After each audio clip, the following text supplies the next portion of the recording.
Cursed by the Gold Gods in Bethany. We are four souls destined to review the 1001 movies, albums, foods, songs, and TV shows you must consume before you die. Until then, we are the Immortals. And this is episode 144.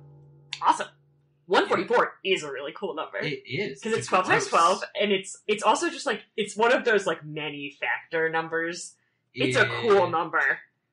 Is it a highly composite number? I feel like it is. I think it is. 12 is for sure. It's also like... It's a highly combustible number? Composite. No, 60 is, 360 is... And they've got like... What does that mean? It means that it's got a lot of things that divide it. Yeah. It's also a Fibonacci number, which is cool. Like, high-level Fibonacci numbers are cool. I just always like, it's the top of the times table. Like, when you have to memorize the times table, that's as high as you gotta go. You were one of those weirdos that had to go up to 12. You didn't have to go up to 12? No, we stopped at Baby 10. school. I stopped at 10. We did 12. I remember the 11s wasn't very good at 12. Yeah. I feel like, was that in Matilda, where they do times tables, and like, they have like 13 and 14? Yeah. And like, it's like, wow, Matilda really is good. Well, that was the bit. It's like, pretty soon you'll be able to multiply, and she spits out like... Yeah, all of them. A couple random 2 or 3 digit numbers. And then she does it in her head like a kooky savant. 11s are great when you figure out like the trick magical. is. Yeah, the trick with 11s is cool. Because Mm-hmm. you can add the outside two numbers and always add to the inside number.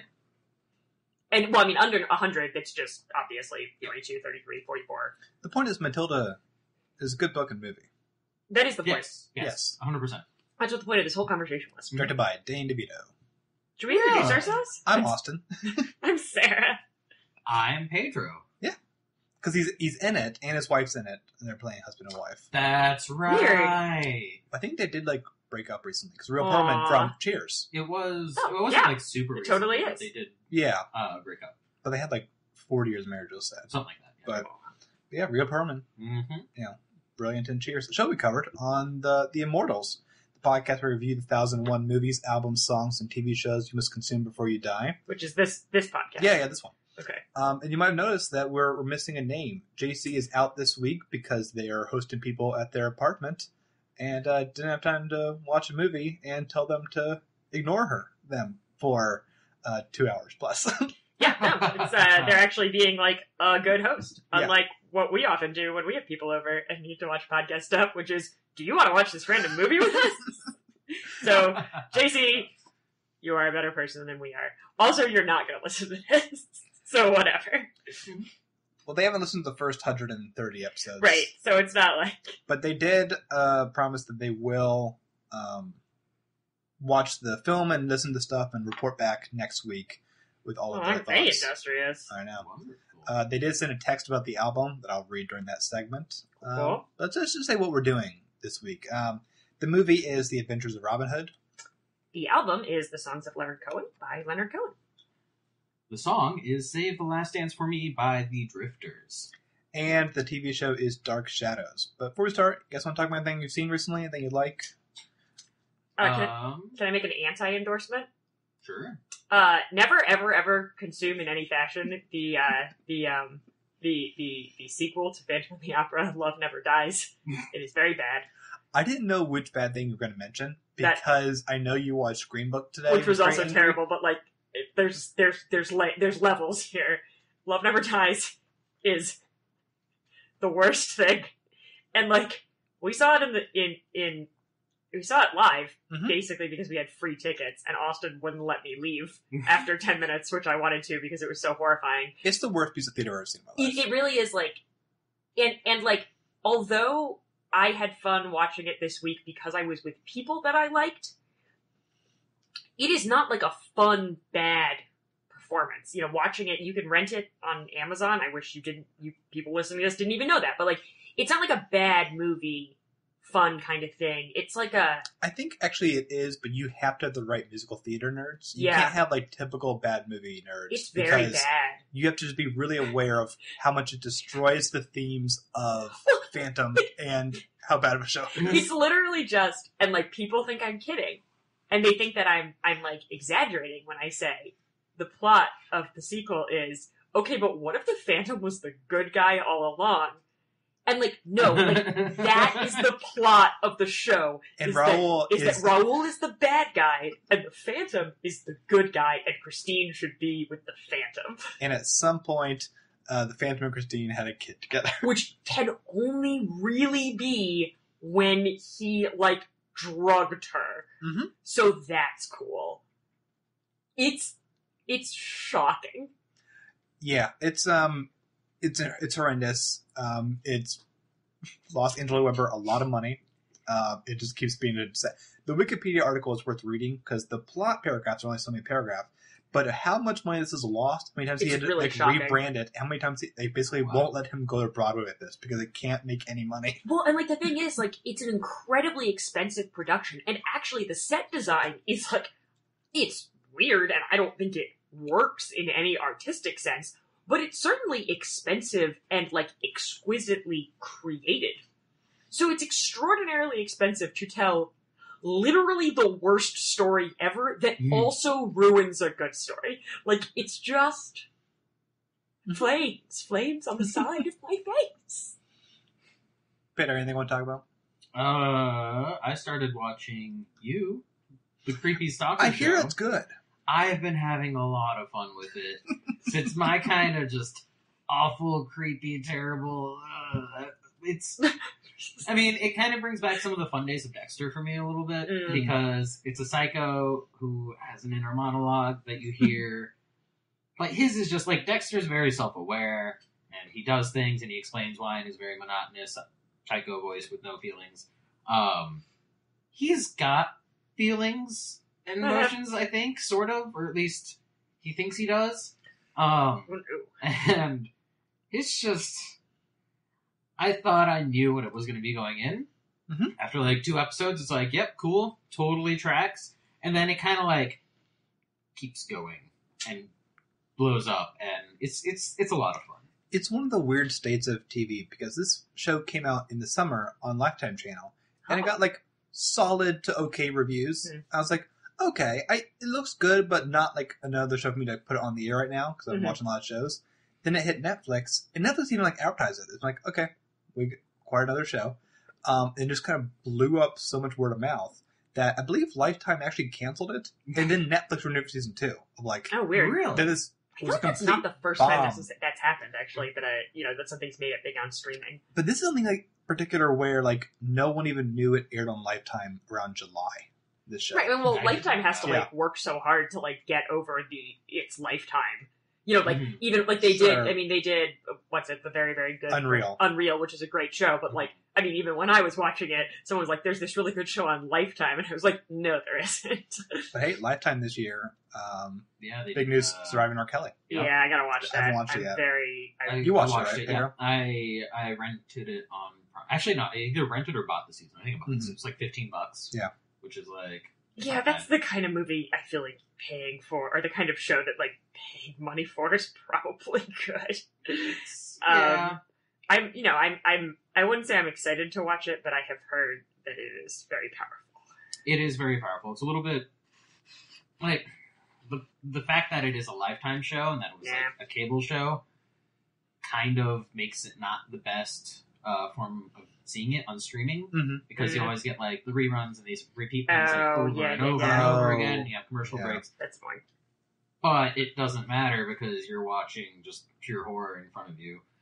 Yeah. And it's engrossing. I saw that recently. I'm terrified of, because Sundance is happening right now as we're recording. Oh shit! Yeah, they have the they Michael Jackson one, right? Yeah, this 4-hour HBO doc called 4 hours. Surviving Neverland. No, Finding Neverland. No, Leaving Neverland. It's like Finding Neverland is like a relatively famous movie. Yeah, they can't get away with that. No, it's supposed to be like, I saw reviews go, it is so upsetting and it'll make you like question listening to Michael Jackson again. Yeah, this is. I mean, yeah. So, but in terms of fun, upsetting things, going back to the U vibe, through this, Sarah's been binging Luther. Oh my god, Luther's so good. Luther's great. You've seen all but the new season, right, Pedro? Yes, there might be some stuff before that I haven't seen. Like, there might be like a Christmas special or something. Yeah. I saw the first like 3 seasons before they stopped for a good number of years. They do like almost every other year they do one nowadays. Yeah. But season 4 is only 2 episodes, and she finished season 3 today. Yeah. I just, like, I love... So, like, in general, cop shows are not my cup of tea because I have strong feelings about criminal justice reform. And certainly... You're against it. Yeah, I hate... It's I want fine everyone as in is. prison. Yeah. And... yeah, when that gets quoted when I run for office, cool. Mhm. Ooh, listeners. Yeah. It's just everyone scrubbing these episodes looking for the dumb shit you say. Yeah. Yeah. And it's download numbers. I hate you. What's up? Luther, Luther, good cop? No, Luther, good person, bad cop. But yeah, so my thing is, like, bad shows that have, like, their protagonist is a cop who cuts corners and or, you know, traumatizes suspects in order to stop murderers. I really hate the ones where that's just, like, that's how we should all do things. And I really like the ones like Luther where it's much more realistic and it's like, oh no, when a cop like that exists, by season 3, every possible version of internal affairs is crawling up his butt for everything he does. And he has to individually convince every single person that he's not, like, straight up a murderer. Like, Justified also has this going for it. Like, in that, like, their actions have consequences that are, like, very boring real-life consequences. Of, like, if you are like this to suspects and constantly break procedure, even though you are very successful, eventually people will come around and be like, that's not a good way to be a cop. Why should we let you keep being a cop? And I appreciate that they just incorporate that into the story. My dark TV show right now is this really good Amazon Prime miniseries called Informer. It's this British series, stars Paddy Considine, who you've seen like a million things, but I still know him best as the cop with the mustache and Hot Fuzz. Oh, excellent. Very important. In this, he's a cop without a mustache. That's how you know he's more dangerous. Obviously. So yeah, the show, it's really, really good. It's very suspenseful. It reminds me of like another kind of some full shows lately, like The Night Of or A Bit of Bodyguard, where it's like 6 episodes, very tense. This super charismatic guy who's living in the UK, Paddy Considine, kind of forces him to be an informer for a possibly new terrorist cell kind of in the UK. And you kind of keep having these flash forwards of a horrible attack that kind of went down. And you kind of learning more details that happened. It's really cool. I mean, it also helps that the main guy is just so like charismatic and funny. That, like, the more he kind of gets into this, truly because Paddy Considine's crossing the line. It's good. I've watched 4 of the 6 episodes. I'm going to finish it up this week. Informer on Amazon Prime. Cool. Yeah. So it's my dark cop show. I also saw the Bundy tapes. Is it any good? I mean, it's pretty standard. It's like, here's a guy, he did a bunch of stuff, here's the sort of history of becoming through the chase, through after, through all that. I mean, it's fairly standard, but if you like that sort of thing, sure. Yeah, put that on Sarah's radar, not mine. Yeah. Did you hear about the Sundance Bundy movie? No. You know who's playing Bundy? No. Is it Zac Efron? Zac Efron. Yeah. Who's he? School from Musical? High School Musical? I need something else. He's in the Baywatch movie that was bad. He's got another major credit. I'll What is look it? this guy up. I mean, he's Zach ZAC. ZAC. I'm not thinking it was more obscure credits. He was really good in that. Zac Efron, Ted Bundy. Oh shit! Liberal arts. He was Wow, good he in. looks just like him. Really? Does he? Yeah, Oh, the makeup's like creepy good. Yeah. Sorry, what are the major Zac Efron movies we're forgetting? He's in Greatest Showman. That's like his recent. He's rather like, fun and Great Showman. Yeah, big credit. I- Other than that, just High School Musical forever and ever. He was very good in the guy who plays Ted, How I Met Your Mother, made a couple independent films, one called Liberal Arts. I know why I know him, because I listened to 52 podcasts about his EDM movie, We Are Your Friends, where Dave All-Time did that. Yeah, he did Hairspray. He's in Neighbors. He did stuff. Oh, no, he's really good in Neighbors. Yeah. The Neighbors films. Yep. It's him and Seth Rogen. Yep. Yeah, he tends to be charming in a lot of movies that aren't that great. Yeah. Charlie St. Cloud, as we all know, one of 2 films that summer where the main character has sex with a ghost in a graveyard. Right. Never forget Never the forget. weirdest trend of 2010. Hashtag summer 2010.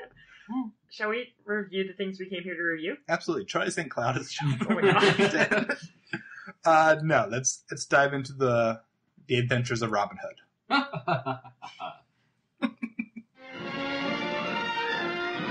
England, in the gallant days when history hung on the flight of an arrow or the slash of a sword, when feudal barons ravaged the countryside to live in pomp and splendor, when one man alone dared challenge the might of his country's oppressors, Robin Hood, outlaw of Sherwood Forest, and his stalwart band, robbing the rich to feed the poor, ready to fight for king, for country, or for maiden fair. The Adventures of Robin Hood is a 1938 film co-directed by Michael Curtiz and somebody else. It stars Errol Flynn, Olivia de Havilland, Basil Rathbone, and yeah, this is like when people look at like those like great Technicolor Hollywood films that you can show your kids at any age. This is one of them. It's this and The Wizard of Oz, like no question. This is a year before The Wizard of Oz, right? Year for Wizard of Oz. Which is One or two? This is 38. 38. Was about Wizard of Oz was 39. It actually doesn't. Wizard of Oz wins is up for the Oscar in 39. So actually, like they're very close together in time, basically. Say the Oscars. Let's go. Yeah, I was like, Wizard of Oz is up for the Oscar in 39. As a film that came out in 39, this is up for the Oscar in 38. Gotcha. It lost to You Can't Take It With You. Yeah, which is an amazing movie. Soundtrack. No, score. Score and art direction. Yep. That makes sense. It's funny because I think of Wizard of Oz as the first big, huge, look how we made this in color kind of movie. And this movie also is clearly very proud of the fact that it's in color and uses it so beautifully. Apparently, when they made this film, they had all, 7 or 11 Technicolor cameras in existence. Wow. To make it. And then they would have to return it to the company every night under lock and key. That's so funny. Well, it reminds me of my favorite bit of trivia of how The Dark Knight, there were only at that moment, I believe, 3 or 4 IMAX cameras in existence, and they used them to do the big action sequences, and they destroyed one with a truck. And there's footage on the Blu-ray, and then doing the big thing, and it's swerving like crazy and just runs into a truck by accident. And you have Nolan. Was it an accident? Yeah, okay. And Nolan kind of goes yeah, so whoops. So that was not so great. I mean, hopefully they're insured, right? I think he wrote a check. Jeez. That's crazy. But yeah, this movie is known for kind of two things: how beautiful it looks, this great color scheme, and Errol Flynn's performance. Yeah. Because the guy is a charismatic as hell Robin Hood. Oh my god, yeah. No one should be allowed to smile that good. No, I want to marry him. He's just the best. He laughs all the time and he makes everybody else laugh, and he's the good guy, and he swings on vines, and he's funny, and he's sweet, and he has nice hair. There's nothing not to like here. Okay. You have nice hair too. Well, no, Errol Flynn went to court twice for statutory rape, and the studios got him off, and he was rumored, never ever proven to be a Nazi spy. Anywho, back to Errol Flynn. Horses. A Nazi spy? I didn't know that. Wait, wow. That's so crazy. The statutory rape is unsurprising. I'll let Karina Longworth take that over, and you must remember this. But yeah, it was never ever proven, but a biographer had lots of theories that he was a ongoing spy for the Nazis. Cool. He didn't spy on the Nazis. Cool. Again, never proven. Definitely a horrible drunk. Errol Flynn, this movie, though, super charming. Super charming. Just don't go back in time and marry him, I say. Okay, that's fine. You know who married him? Many people. The director of this film's ex-wife. Curtiz's ex-wife? Yeah. Amazing. They did not like each other for certain reasons. And I think one of the reasons was also because this director did The Charge of the Light Brigade, and Flynn was a huge lover of horses, and he killed a lot of horses filming that movie. So, it's co-directed by William Knightley. Just probably give credits to. Mike Curtiz, I just, for Let's Take 5, rewatched Casablanca, which he did, which also had Claude Rains in it. So, yeah. But anywho, this movie, I had seen it before when I was younger. Had you two seen it at all? No. So it's funny, I was saying to you when we started watching it, I have watched Robin Hood Men in Tights, the Mel Brooks movie, probably 1,000 times, which is it's doing this. Yeah, it's just, you had no idea. I had no idea. like a scene for scene like parody. Mm-hmm. But I'd never seen the original, and like the original is lovely. Yeah, Mel Brooks is doing this movie and a bit of the Kevin Costner, Robin Hood, Prince of Thieves. I thought he was just making fun of Robin Hood. But then, like, he walks in with the stag over his shoulders, now and I'm like, what the I realize this is, like, as much of a direct thing as, like, Spaceballs is a direct Star Wars parody. Or, like, how there's a scene in Men in Tights where, kind of like, as in army fashion, they're giving them their standard uniform. It's like, they all have to wear the same thing. But they all wear the same thing in this movie because they're part of Robin's troop, and it's just hilarious. It's adorable. And the great, like, when he recruits that one guy, they have the fight on the log. Yeah. To cross the river. Mm-hmm. Yeah. That is, it's the blind guy in Men in Tights. No, it's not the blind guy. It's Little John. He's really big, but they keep breaking the staff. Oh, that's right. He's breaking the staff. Yeah. Puns aplenty. Oh, yeah. It's wonderful. But this movie, like, it's funny because, like, Mel Brooks, obviously, Spaceballs and Star Wars can coexist. So many, like, parodies, things like, I love, like, Airplane looks at things like Airport. Right. And honestly, Airport is fine and a little cheesy and doesn't hold up on its own. Mel Brooks kind of picks good things and makes it sillier. Like, Frankenstein and Bride of Frankenstein are just as good if you've still seen Young Frankenstein. And there's something about this that even though when you've seen now a very loving parody of how silly this is and how silly the Robin Hood legend is, this still works because it's almost like he can't be fazed by it. Yeah, well, he's so earnest. Like, and it's like, here's the thing, like, the Robin Hood legend is, like, I don't know, it isn't silly. Like, it's great. It is a genuinely positive story about, like, it's about the little guy, right? And it's about the little guy, especially, like, this version, which is very much, like, the little guy who is loyal to the very good king, and not to the very bad king. Yeah. And, like, Robin Hood is definitely in the right, everybody else is definitely in the wrong. Like, it's very clear. No one really gets hurt. Or, like, some people get... A lot of people die. Yeah, but, like, it's all arrows. There's not a lot of blood. Yeah. You know? And, like, the great fight in Sherwood Forest is just... What has to be, like, hundreds of merry men just knocking the guys off their horses. Oh, yeah. And it's a great stunt because they just, like, keep doing it. They just keep flying from the trees, either by jumping or through remarkable vines for oak trees, and just knocking guys off their horses. And they go, "Whoa, we lost." Like, that's how that it's goes, all water polo. Well, it's funny because as I've mentioned sometime in the past couple episodes, I'm on a Game of Thrones kick.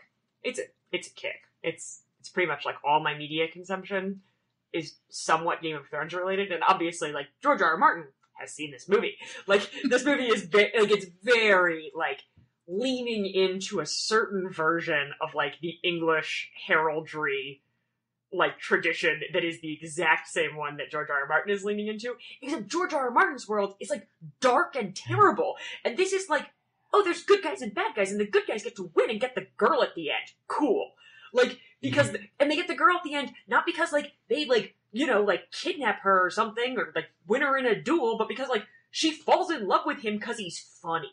Like, and hot. Like, it's, like, totally cool, like, happy. Kind of kidnaps her. No, okay, he kidnaps her, but she's not her. But she's not in danger, right? He kidnaps her He with... kidnaps the troop of... Like, he kidnaps her with a group of people and lets her go. And, like, she falls in love with him because he's, like, hot and charming. And, like, hella charming. And I'm like, I am for this. This is cool. His best line in the movie is early on when he's, bringing the stack onto the table. Do you speak treason? Fluently. Yeah. That was badass line. It's just, like, everything about this performance just makes you want to be like, yes, please, like, I want to be in your world where you are, and you are the good guy, and I love you, and you're good at everything. If something terrible happens in the next 9 days, Olivia de Havilland, who plays Maid Marian, is still alive. Which is crazy. She's 102. Is she? Yep. Yeah. That's nuts. She's the only living cast member from Gone with the Wind. It's true. Oh, yeah. And probably this one. Probably this one. I would imagine so, yeah. Other fun bit of casting. Obviously, we have Claude Rains, who is the Nazi dude in Casablanca, who's great. But the main enemy, you have him fighting on the staircase, the Prince guy. Sir Guy. Sir Guy. It's just funny. Yeah. That is Basil Rathbone, who aside from what a name. Aside from this movie, he is unanimously known for as Sherlock Holmes. Yeah. He played Sherlock Holmes in like dozens of films in like the 40s and 50s, to the point where Basil of Baker Street is named that because in Great Mouse Detective, he's even like living the floorboards. In which movie? Great Mouse Detective. Yeah, sorry. Like he's living the mouse is living in the floorboards of Basil Rathbone's Sherlock Holmes. They're using Basil Rathbone's audio from his movies. So lovely. Above him. Okay. I never knew that. I knew why Basil the Rat was named that. I didn't know that it was actual. Basil. It's actually Basil Rathbone. That's fun. Yeah. Who plays Prince John? Because I recognized him weirdly. Prince not John. Sure from what? I'm excited. Is that because he was a lot of fun to watch too as a villain because he was like just as like into it as Robin Hood. But like, he's just the bad guy. Yeah. And, like, he's the bad guy. His motivations are clear. Yeah, that's Casablanca. He is the Nazi guy. Gotcha. Also, he's in like Mr. Biscuit's Washington, right? Oh, maybe. I haven't seen it in a while, but I mean I know him as Casablanca because he is the guy in which they have a beautiful friendship coming up. Sure. He is shocked that there is gambling in this establishment. He is shocked. Just shocked. Well, he's not a Nazi. Yeah, he is, dude. No, the guy with the beautiful friendship coming up is a French police something or another in Morocco, as Morocco was a French territory at the time. Working for the Nazis. But not a Nazi. Not like an SS soldier type. He is... No, he's not a Nazi. Absolutely. I agree with Pedro. The guys in Casablanca are attenuated, conquered dudes. Like we are at colonial profiting police. Off of the Third Reich. He's also fighting them, like making life as hard for them as possible because he was taken over. I'm not saying that he's trying to stop Victor Laszlo from leaving and doing Allied shit. He is at best a Nazi collaborator. Yes, he is. He is not a Nazi. This is a dumb line to cross, but I'm just saying, as someone who is, I'm firmly anti-Nazi. I am also firmly anti-Nazi. If you're an anti-collaborator, I'm very anti-Nazi. I'm saying that it's contagious. If you collaborate with Nazis, you're a Nazi. France is complicated. There were other French people that were more Nazi than this is maybe our issue. Because, like, France is a conquered territory, so you've got weird stuff going on with France and the Nazis. But also there are a lot of French Nazis. Like, a lot of them. Yeah. Like, a lot of them. He's not a French Nazi. At least not that we see in the film. In my opinion. He does not espouse Nazi ideals. Sure. He's good in this. The guy who plays, what was his name? Friar... What's his name? Friar Tuck. Friar Tuck, of course. I was thinking of the bar named Friar Tuck. I was like, is that actually right? Yeah, right. No, I saw him. I'm like, Friar Tuck is from this movie, right? Yeah. And from this tale, I guess. We've seen him in a podcast movie within the past 10 episodes. Oh, what is it? Yeah. He's the rich dude in the last half of Lady Eve. Oh. Like where they go to like his big like soiree in his like mansion and whatnot. Oh, he's always playing the grumpy fat guy in like every 40s comedy. But in this one, he's also one of Britain's best swordsmen. He's great. He's so good. Yeah. Speaking of Nazis, though, sure. Just going back, did it kind of tickle you that this was a conflict between the Normans and the Saxons, who are the French and the Germans? Mm-hmm. Yep. It's kind of fun, but in England. 1938. It's true actually. It's funny because I wonder how intentional that is because like not probably not, but like it is like it's just interesting because like obviously like the Normans, like every once in a while I'll talk to a British person and they'll have something weird to say about the Normans and I'm like, that was literally 1,000 years ago. No, this movie is very much established as Hollywood of being like the most likable film. They are not touching on World War II elements at all. No, and it is. I found it very escapist, just like today. Like it has very clear good and evil that is very relevant to my interests. That is very like government is not always good. The important thing is to help people. And like I really love the scene where Richard Lionheart, who's come back from the Crusades, is in disguise, and Robin is just like walking around, just like shitting on him, just basically being like, where Richard's like, but Richard's the good guy, right? And he's like, and Robin is like, no, Richard, It's all his fault. like, Richard just left us here to go, like, fight wars that didn't matter, and, like...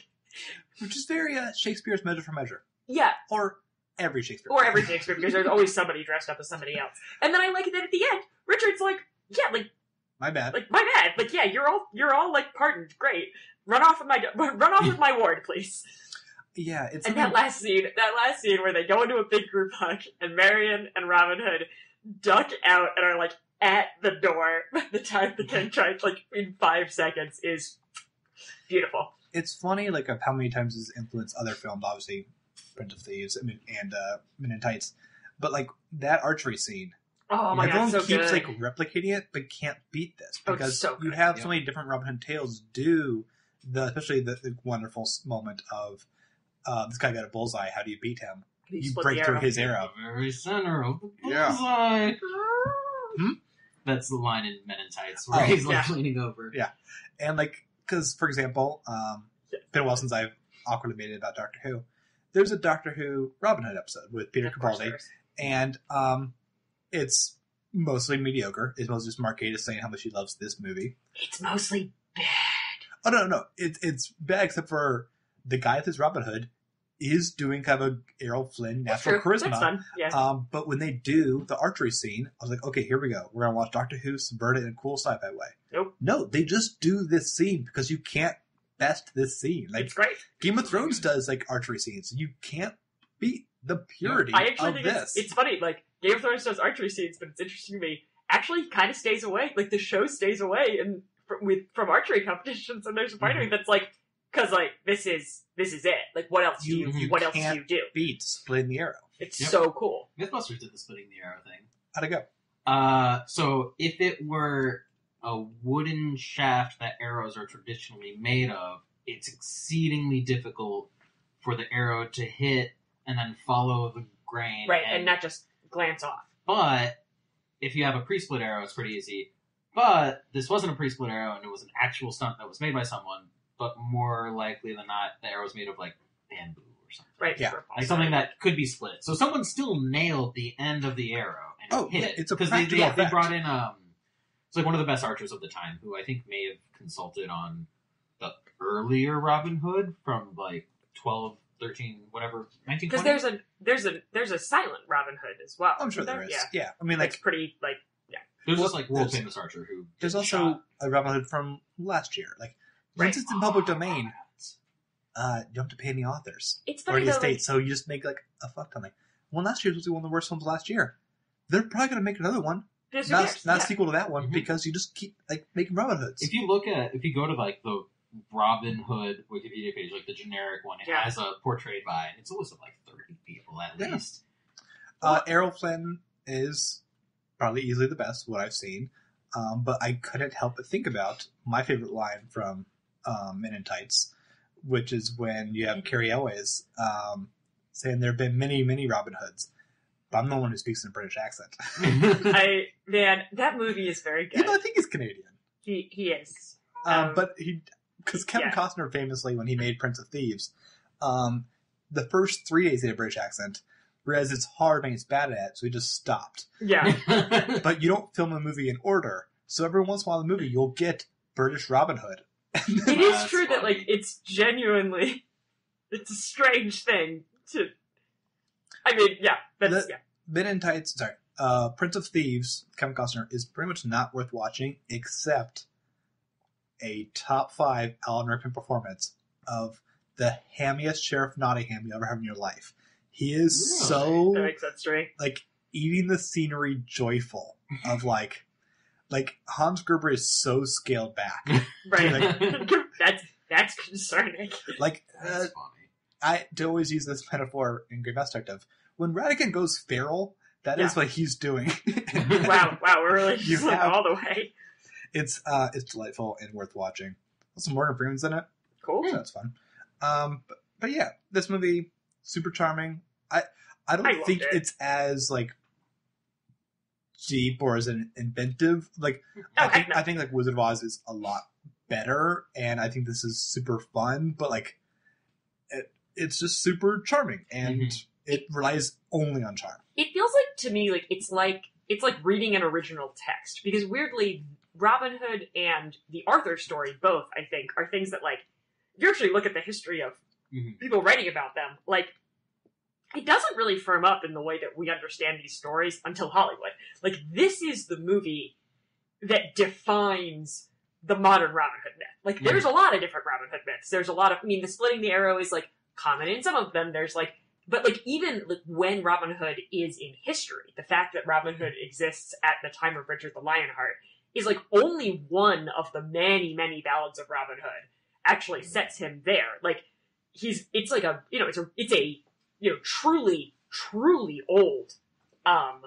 you know, oral history kind of story. And, like, this is the story that says, this is what Robin Hood does. Like, this is him. Like, he is charming and lovely and 100% the good guy. And that's something that, like, you know, like, I appreciate whenever I realize that, like, I've missed the original text and I've only seen the copies.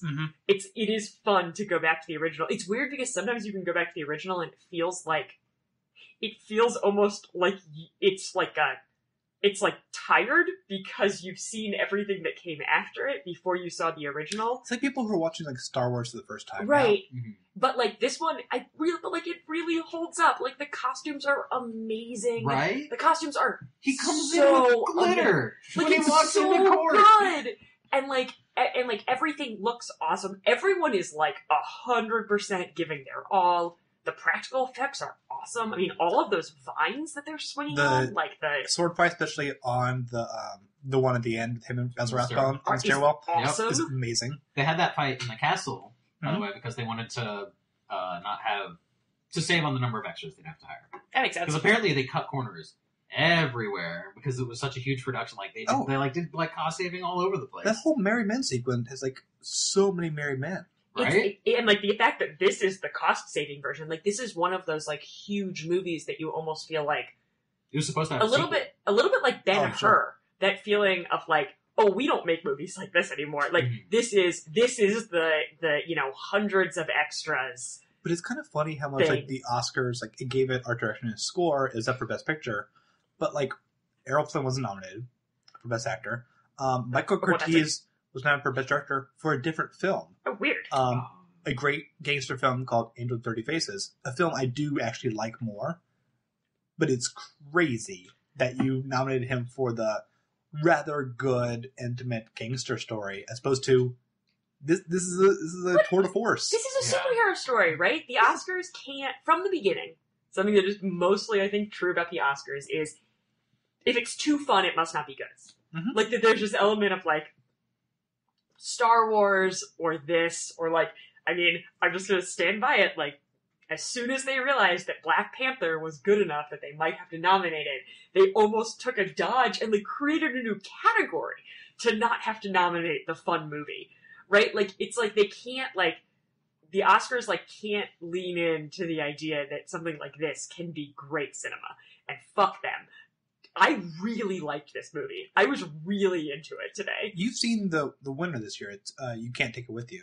And which I also, actually, and interestingly, this is a year where a different, very fun movie beats out this fun movie. It's one of the two, like You Can't Take It comedies. With You at that point won, like, the Pulitzer. Like, right. I mean, like, it had, like... You Can't Take It With You is, like, a perfectly constructed comedy.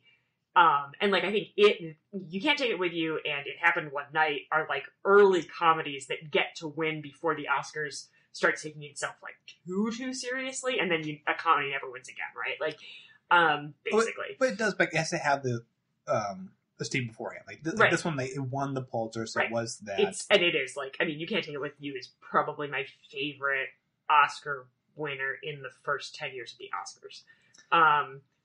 Fun question. That's some good nominees, though. There are. You got, this year you have Grand Illusion, which is an amazing French war movie, which is fantastic. It's definitely on our podcast list. Also, their version of Pygmalion with the guy from Gone with the Wind, who's not like Clark Brett Gable. Butler? No, Leslie Howard. Oh, yeah, Ashley. The guy who was a spy.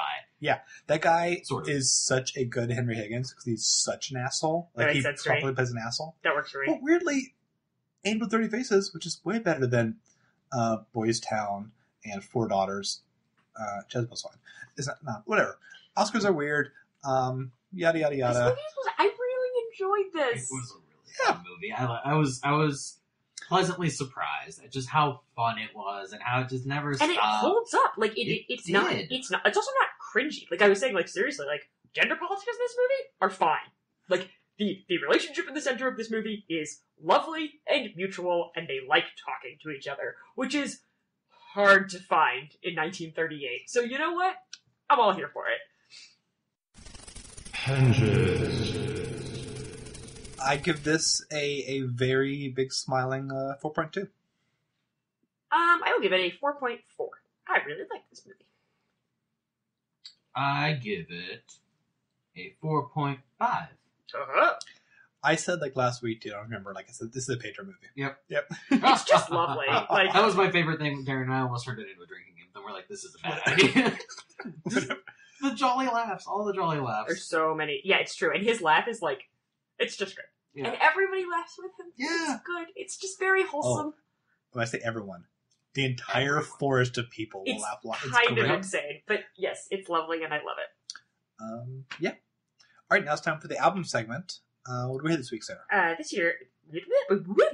This week we heard the songs of Leonard Cohen by Leonard Cohen. I used to think I was some kind of gypsy boy before I let you take me home. Now so long, Marianne, it's time we began to laugh. The songs of Leonard Cohen is Leonard Cohen's. By who? It's by this guy Leonard Cohen. Let me write that down. He made some songs and then he sang them on an album. Okay. Leonard Cohen is a very famous singer-songwriter, Canadian, which I just learned. I didn't know he was Canadian. Oh. He's a Canadian. Freaking Canadian. It was released in 1967. Did relatively well, and then has sort of, as a studio album itself, and has now become, like, with his whole body of work, there are a couple songs on this album that are, like, Leonard Cohen classics. We covered Suzanne. Is Did that the first one, I think? Yeah. We've done at least one or two. We've songs. done the Blue Raincoat. Which is not on this one. Not Girl on- in the Yellow Not Raincoat, on this one, but I'm pretty sure we did Suzanne. Let me look it up. You guys can go. But yeah, it's this album. It's a great album. Oh, another fun podcast thing that I knew from the Wikipedia page that I did not realize. Pop quiz hotshot, meaning Austin, because you're the kind of person who might know this. What movie that we have reviewed features 3 songs from this album? Okay, Miss Miller. Bam! We covered Suzanne, and we've covered Blue Raincoat. Famous Workout. So yeah, I really want to highlight the fact that you actually got that, and that's insane. All right, cool. So this I really like this album. I think it's funny. I was reading through, and the original Rolling Stone review says so there's 10 songs in the album. Arthur Schmidt on the Rolling Stone writes, there are 3 brilliant songs, 1 good one, 3 qualified bombers, and 3 flaming shits, which is a great review of an album. that is, first off, it's how I review albums as well. Yeah. Just song by song, no really understanding of collective value. Yeah, But that's such a funny listing because I cannot name which one's which. oh, I feel like I can. Which one's Like, the flame piece of shit? I mean, well, there's songs I don't like. I don't like Master Song, personally. But, I mean, the hits. I mean, Suzanne is great, but So Long Marianne is, like, one of my favorite songs ever. When he's singing and then it breaks out with backup singers for either the first time on the album or certainly the first, goes, So Long Marianne. Which track was this? So Long Marianne, the one that I What number? I only got to like the 4th. This is song. this Sixth. is 6th. Listen to So Long Marianne. It's like one of my favorite songs. It's one of my favorite Leonard Cohen songs. I really like Sisters of Mercy. I'm not sure. I actually really wish that they had listed out which ones he thought were which but I definitely had like a bunch of songs where I was like, I don't care about this, and I'm listening to the lyrics and they don't make any sense. How did he mark the Stranger song? He didn't. I don't know which is which. Oh, he didn't. Okay. Why? I like that one. I liked it too. I need to read JC's review of this album. Okay. They did give it actual handwriting. Which Cool. we'll officially put next episode. They texted me, I want to give this album a 5 and talk at length about how horny Leonard Cohen is for the Holy Spirit. That seems right. Leonard Cohen is a deep and gentle soul, and I love him. But also, I feel like this album is mostly about his ex-girlfriends, which is also fine. You're allowed to just have an album that's kind of about girls that you like, and I feel like that is this. And he gets deeper the later in his career he goes. But Suzanne and So Long Marianne are both friggin' perfect songs that are core Cohen songs for me, and I love this album, will listen to it all the time, have listened to it for most of my life. Definitely this was an album that I listened to, my parents listened to when I was a kid. It's a great album. I like it a lot. I feel I'm saying this every time we review on him. He died within the past 10 years, right? I feel like I remember when he died, there was a major I don't know. I think Am I crazy? You are correct. Because there was a big doc about him within the past 10 years that people really. Yeah, he died 2 years ago in 2016. Fuck, that would have been. We would have just started. No, I think you're right. I think that. Yeah, it was because when we first reviewed it, I think we were like, "Oh crap!" He died fairly recently. See, we started recording October of 15. Ooh, I got some. This song was beginning. When did he die? He died in November 16. November 16. That would have been close to our 1 year. Yeah. And I know. By the way, I looked up our Suzanne ratings. Yeah. I gave it the highest rating, 4.5. Pedro gave it a 4.1. Sorry, what is this? Suzanne, the song. Oh, yeah? And you gave it 4.3. That's pretty solid song. That seems right. I mean, Okay. I love this album. It is not like Girl in a Blue Raincoat, which I think is probably one of our highest rated songs of all time. Famous, or whatever it is. Yeah. Raincoat, I think. Is Leonard Cohen reaches heights that this album doesn't quite get to. I was definitely comparing Suzanne to that. I remember at the time I was so excited, and then I was like, it's a fine song, but it's not. Yeah, and that's but on the other hand, it's looking in a vacuum. That song is so good, and again, I just really love So Long Marianne. I listened to it on repeat 5 times today. I'm obsessed with it. Aww. So it's just a really lovely song, and I really liked this album. You do. I hope that JC will tell us more about their thoughts, because indeed he is in love with the Holy Spirit, but I want to hear more from them about their feels. They said that they'll review this and Robin Hood and whatever else beginning next episode. But yeah, no, I really like this. I just enjoy Cohen. It's funny for me. It's hard for me to find a bad song just because he creates such a very specific listening environment. Yeah, that I just enjoy. He's like Joni Mitchell for me. That. I will just oh cool, it's Leonard Cohen. I will just listen to everything Leonard Cohen ever wrote in the background of my life and be happy. Yeah. Yeah. Pedro, any final thoughts? I should probably listen to more of the album, to be honest, because you're going at 4 out of 8. Well, you have to listen to So Long Marianne because I'm obsessed with it. I don't even know if I finished the 4th one. I got most of the way through. You should listen to it before next week, because JC's going to talk about it anyway. Oh, yeah, that's true. Also, you probably listen to the Incubus album. Eventually. Okay. It's very good. I think I have it on my phone. I just need to It's very good. turn it on.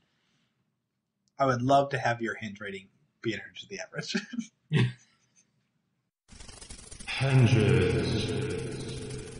I will give this album a point up from what I gave Suzanne and give it a 4.4 because So Long Marianne is my fave. I'm going to give this a 4.2, which makes us matching for movie and album so far. Look at us. It's like we were meant to be.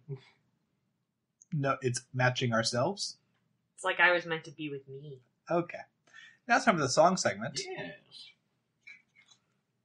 Fire rises! Sorry. I really liked my own joke. That was great. Okay. I'm good. Alright, the song is Save the Last Dance for Me by the Drifters. You can dance every dance with the guy who gives you the eye, let him hold you tight. You can smile every smile for the man who held your hand neath the pale moonlight. But don't forget who's taking you home and in whose arms you're gonna be. So darling, save the last dance for me. Save the Last Dance for Me is a song written by two people. First performed by the Drifters in 1960. 1960. Okay. That's when their single was released. It's very fun. It's cute. See, it was written by Doc Pomus and Mort Schumann. I feel like I should say that because they're they made the song. They just didn't perform it. The song has since been covered by everybody. Like, when you Google it, you won't find the original. Yeah, it's hard. Yeah. My Google keeps popping up. And I don't like that guy that much. I listened to his cover, and it is not good. Like, I was not impressed. I actually... Like, I have a soft spot for Michael Bublé, but, like, it was not good. I mean, that's fair. It's just that he keeps popping up when I keep trying to find all these old songs. Yeah. A lot of times for this podcast. Write your own stuff, man. And, yeah. But, it's a cute, jumpy song about, a guy at a party or his wedding, just telling his wife, yeah, feel free, have fun, do what you like to do, but just save the last dance for me. It's a little possessive and weird. A little bit. But I found it, like, more sad. Like, I feel like it was guaranteed that the dance will be saved. I feel like there's a lot of really complicated relationship dynamics going on in this song, and they should probably have a nice long talk. Because it does seem that he has a lot of jealousy. And, like, also that she's dancing with, like, a lot of people who are not her boyfriend, and not in a this is a dance where you dance with other people because it's fun to dance, but in a, like, he's gonna hold you tight way, which is weird.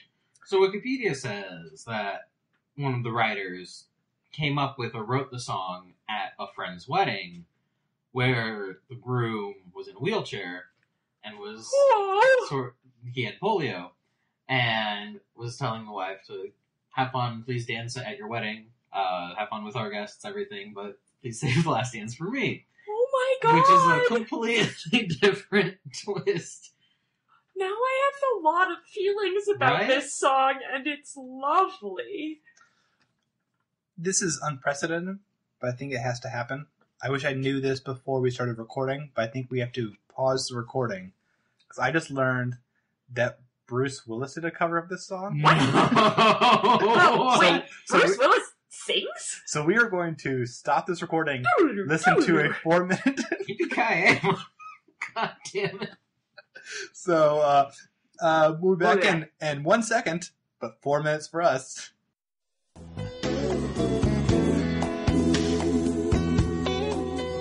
You can dance, every dance with the guy that gives you the eye and let him hold you tight. You can smile, every smile for the man that held your hand beneath the pale moonlight. But don't forget who's taking you home, and in his arms you're gonna be. So darling, save the last dance for me. And we're back. What was that? That was magic. It was in a bottle. It was remarkable. I don't even know. I thought it was going to be disappointing, and it wasn't. Like, it wasn't. Like, I need you listeners to understand that Googling this and listening to it will be good. It will be a good thing They for just you. heard a small clip, but... It's... First reaction, right off the bat... Well, okay.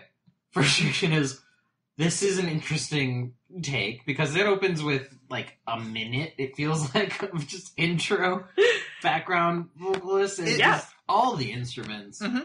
And then he sings. And then first reaction to that, not a bad voice, actually. Surprising, given that it's Bruce Willis. Although he does sound like he will eventually not use his hair in acting after a certain point in time. Like... just saying. I can't deal. I can't deal, guys. So, yeah. So I never knew about his musical career. Career? Career. He has albums. He has 3 albums. No. Wow. Yeah, so okay, so this is so confusing I to think I learn. know what I'm going to pick for my bonus. Oh no. So yeah. he has his debut album is called The Return of Bruno. His debut is the return. Okay. Well, so this was, and now I have to watch all this. There was an HBO comedy film called The Return of Bruno, which is a mockumentary of Bruce Willis as a fictional guy named Bruno Rodoli, a legendary blues musician, who, it's a mockumentary, so he influences Elton John, all this kind of stuff. And yeah, so in that album, Bruce Willis sings songs like Under the Boardwalk and Secret Agent Man. Oh my god. Wow. And then he had a proper album that was just like him, not in this character of Bruno. If it don't kill you, it just makes you stronger. That sounds like Bruce Willis. Which was released by Motown. Actually, that's the theme of Unbreakables. What? If it don't kill you, maybe. Yeah, that's true. Exactly. That's true. This is 1989, so he's setting up his 2000 film. Sure. Unbreakable. Yep. And that is where track 6 has Save the Last Dance for Me. In addition to some other songs, including Crazy Mixed Up World, Turn It Up, Soul Shake, and of course Barnyard Boogie. Why? At the time, did people know this was happening? Is this just one of those all under the radar things? Think about it, this is 87, 89, so this is right at the tail end of Moonlighting. He's a TV star. Die Hard's 88. Oh god. So like he is just now blowing up. This might be his alternate He has like 3 tracks of like TV star, action star, Motown star? And 2.5 tracks then. And so one clips the other, and then one never happened again. Because, yeah. Holy so crap. I'm delighted. I mean, apparently he does have like a number. Again, I did the research because it's happening live. I mean, he sings "Swinging on a Star" and "Side by Side" in the movie Hudson Hawk. I've heard. I mean, Hudson Hawk is like a famously terrible movie, right? Yeah. He's on the Rugrats Go Wild soundtrack. What? Well, that's insane. Did they put that just for like parents or something? Well, so Rugrats Go Wild. This is the Rugrats film I did not see. This is when they team up with the Wild Thornberrys. Oh, weird. Wow, that is Wild weird. Thornberrys is about a little girl who could talk to animals. True.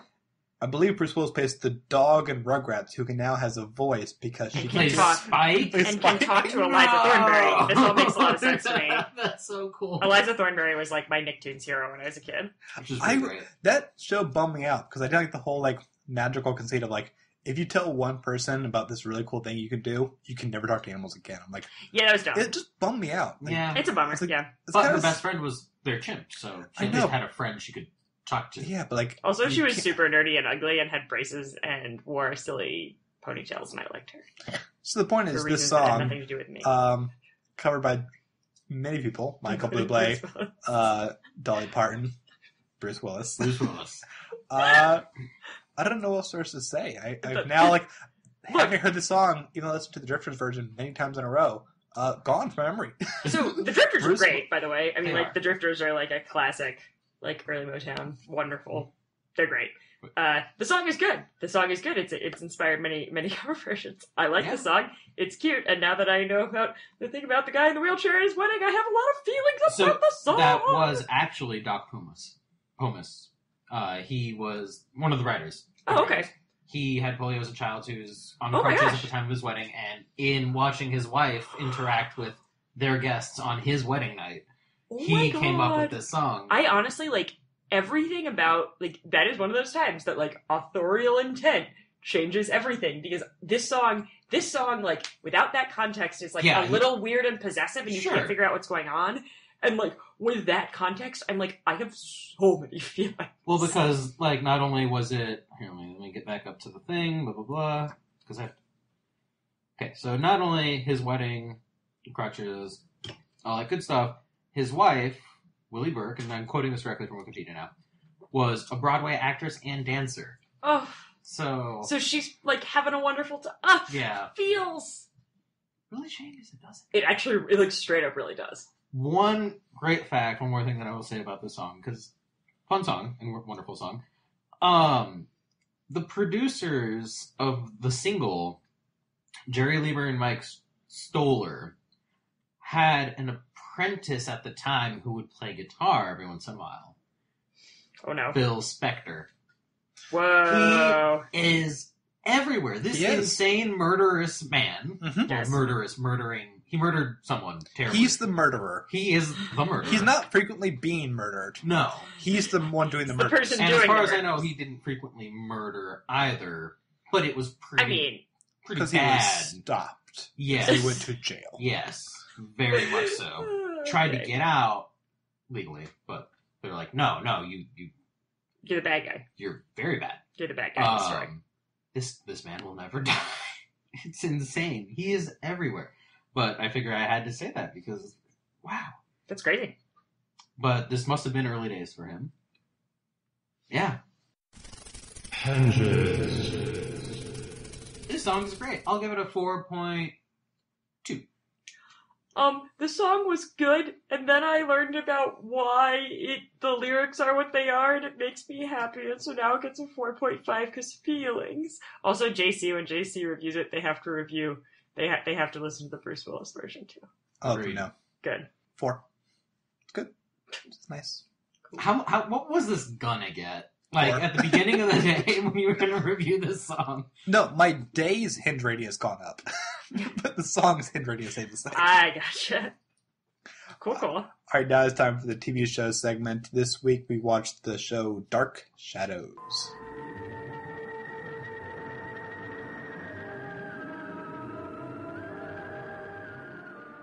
Dark Shadows is a crazy-ass soap opera that aired on ABC from 1966 1971, resulting in 1,200 episodes. Because it's a soap opera. And I watched a few, and I'm going to say right away, I cannot properly review this show because it was a lot of fun when I saw. It begins with very kind of creepy. The atmosphere knows what it's doing right away. Kind of girl going to this mysterious place with all this kind of history. It has a immediate good sense of like 60s depiction of like gothic literature. But that is not fair to the show. The show ran for 1,200 episodes. But unlike when I reviewed the Australian soap opera Home and Again, which is still on the air, Wow. and I thought I can accurately depict like what that first year was kind of like and the tone is going for and the kind of storytelling with Land Tell. I cannot do that for this because this show, from what I understand from all my reading, embraced its weirdness to a level that the reason why it's famous, the reason why it's on this list, is not seen in the first 200 episodes. Oh, wow. Jesus. Because it's best known for this character named Barnabas, who is a vampire, Sure. and he appears around like between 200 and 220. Wow. From what I understand, Which is only a range of like 2 weeks. There's a 2-week window there. yeah, it's around that area. And I mean, this show, because right now it's creepy, things are mysterious, very like it feels like Rebecca. The show becomes a tale of vampires' revenge, werewolves, parallel dimensions, time travel, absolutely batshit insane. The reason why it was popular, because it kind of was in contrast to things like Days of Our Lives or Guiding Light, is because this was fucking batshit insane. Right. And I cannot properly review this because it was just a good, like, creepy thing going on. It wasn't crazy-ass curses and murders. Right. And there's an arc called The Witchcraft Trial. Truly, like, it is... This sounds like a fucking blast. So much is on Amazon Prime. I think I'm just going to keep, like, much like I enjoy... Still one of my favorite shows I think I've ever reviewed on this show, Mary Hartman, which is a send-up of soap operas, but ends up becoming its own darker, weirder thing. This seems like a thing that you can kind of have on, enjoy, and then watch as it just gets fucking crazy. So having just seen a large handful of episodes, I cannot do it justice. So I'm going to put this as a NA for now, just because it's going to get weirder. Also, the movie sucks. Tim Burton made a film of it not too long ago within this decade. Johnny Depp, of course, plays the vampire. Natch. The movie is painfully unfunny. Yeah, this all happened. Eva Green's in it. That started her. Eva Green gets hired in every Tim Burton. Is this like they? Oh shit! So I think someone even told me the plot of this show might have been the movie. He like gets woken up after centuries underground or something, which happens in the show and the movie. And then he comes to his own what used to be his manor, and it's his descendants that are there. Yeah, okay, so I saw that movie. The movie's really bad, and everyone who's a Dark Shadows fan says that's bullshit. It's not weird. They kind of hoped it would be Beetlejuice Tim Burton making it, but it was 2012 Tim Burton making it. It's funny. My father was a big fan of this show when he was a kid. Like he watched it after school and was like obsessed with it, which would have been at the end of its run, like just the map. Yeah. So I will also watch some with you to try and figure out, because he can never remember what is so interesting about it. He just remembers he was really into it. Yeah, I was thinking, like, should I jump forward? But I go, like, no, it's a soap opera. Like, I kind of want to watch it go nuts. Like, I don't think it will actually happen. Well, I'll finish all 1,200 episodes in my lifetime. Many episodes. Just kidding. That's a lot of episodes. Just kidding. I'm immortal. Plot. But Bethany, where's she at? It is... No, it's something that's worth it. My first time ever hearing about this show was I was listening to This American Life, and they had an episode about like fans. I think just like fans was like the vague idea. They talked about this girl who liked Dark Shadows, and then discovered there's a Dark Shadows yearly convention. And it's like her like remarkably finding this very niche audience and like having a nice time at a yearly fan convention where like people are discussing best episodes, people are like in costume. That was a really great This American Life segment. But I'll give this a 4 with an asterisk to put a number down, I guess. By that I did see episodes, but really, this show deserves more to properly assess the aspects I'm most curious about. Well, because Darren was trying to get into this because she saw the movie and was like, wasn't able to get into it. I don't know if that's because she started in the first 200 episodes, right? And or like it's good, but also like it reminds me of just the very, very, very first episode of Doctor Who, not the next 3 that were about the cavemen. The very first 30 minutes episode. Where it's like this is super eerie. The first episode of the first serial, of Doctor Who, where it's like this is so intentionally odd with 60s TV production value. Yeah, and so you're using a very like creepy sense, and it is like that kind of thing going on. Like I'm not really invested in the story at this point because like okay, this guy's a secret. We'll learn it next week, probably on Monday. But it's very odd. Of like you're gonna have a great time here. Don't go anywhere. This house is fucking terrifying. We'll talk to you about it in the morning. Like I'm sorry, not now. Door closes. Like it has a really cool like Jane Eyre, Wuthering Heights, Rebecca feel to a ABC sitcom. But does it crawl at that snail's pace? Because because it's it must, because they didn't like early on. Like it seemed like okay, this is what we're gonna do, and from what I can tell, then they just go insane. And that insanity is what I'm most intrigued by. So if you're out there, you know a good way to like get a good like refresher of like, hey, this happened in the first 200 episodes. Now you can jump into vampire stuff. Let me know. But I didn't feel do it justice to just jump in the middle and go, who is everybody? Because Darren said the same thing about her parents, actually. Her mom and all of their sisters, they would always rush home to try to that was exactly, he said like it was like the time it aired was like if you left school and like bolted home, you could get it. It's like a very specific memory he has in his childhood. Which I think is really fun. This is noteworthy. Unlike Doctor Who, every episode of this show is still available. Cool. So it is possible to watch all 1,200. Unlike Doctor Who, which still has 97 missing episodes. Also, good job, America, for not losing your cultural heritage. Right? Well, didn't have to reuse tape. Yeah, that's not a joke. Yeah. We're back next week with a full cast of hosts to do some fun stuff. Yeah. I am so looking forward to the movie segment next week because I didn't know, and none of you have seen it before, and any reaction from our audition episode means we're going to have a lot of fun reviewing A Nightmare on Elm Street. Oh, boy. I'm excited. Oh, this is the 711th entry on the list. 711. Woo! I look forward to the first 2 minutes of the episode being annoying. Yeah. Yay. what we do. The album is Haute de Gamme, Coet River Gauche by Kofi Olomide, which I assume is gotta be French, African, something. I don't really know. I mean, it's in French, and Kofi Olomide is clearly a Nigerian name, or maybe Ghanaian, so yeah. Alright. The song is Me, Myself, and I by De La Soul. The TV show is very clearly not a TV show. It aired in the UK as a TV movie. It came in America as a movie in theaters. It's called Archangel. It stars Daniel Craig. It's on Hulu. It's 90 minutes long because it's a movie. Hey, be nice, because our best rated TV show ever also started life the same way. No, Das Boot was a miniseries that was then shorted down to be in American theaters. Okay, that's fair. That was an actual TV show. This is just a movie that I think we should all watch because it's just a movie. It's just a movie. And it stars a man that Pedro loves? Yes. Yes, loves. Deeply. Deeply, yeah. love. I'm so happy for him and... Fuck, I forget her name. That woman. But I love her, though. Rachel Weisz. Yes, Rachel Weisz. Oscar-nominated Rachel Weisz. Very wonderful. Oscar winner in the past.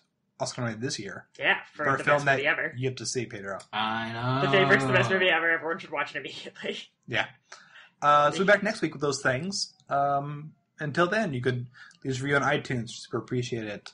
Follow us on Twitter at the Immortals Pod. Go to theartimore.com to leave a comment or check out other things we do, including Let's Take 5, a podcast which is now ending. We're on our final 2-month stretch as we're doing essentially 2 5s combined of the best 10 films we ever covered on the show. Last week we did Casablanca, like I referenced. Tomorrow's episode is Rear Window, and we have 8 more 5-star films coming in the pipeline. You can hear all about that on that show. Also, Ad Absurdum, back with a vengeance. Is that a pun? Since today is no, they haven't done Die Hard yet. Okay. But after today's Bruce Willis performance, We might have to. Since this is February 7th, I believe your new episode is out now. Yeah. You want to say what it is and some highlights of a thing I haven't edited yet? So remember in 1993 when Kevin Kline made a movie called Dave? I bet you don't, but there's this movie where Kevin Kline plays a presidential impersonator. Oh my god, yes! Who then is asked to be the body double for the president. And then the president goes into a coma, and he is asked to be part of a massive, essentially coup to overtake the United States government, in which he continues to pretend to be the president.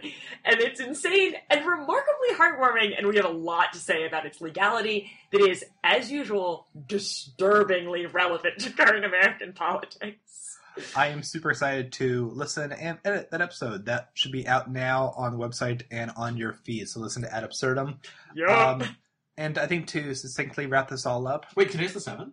Uh-huh. Happy birthday to me, guys! Happy birthday to Pedro! Your birthday was days ago. I know. Happy birthday to Pedro! Thank you! Yeah! That's the correct answer. There you go. I thought you were like, this was your day. And it's not. No. Give him his day.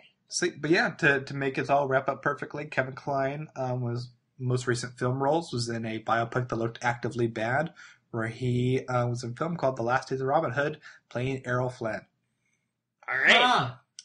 I'm Austin. I'm Sarah. And I'm Pedro. Bye, everyone. Bye-bye. Bye.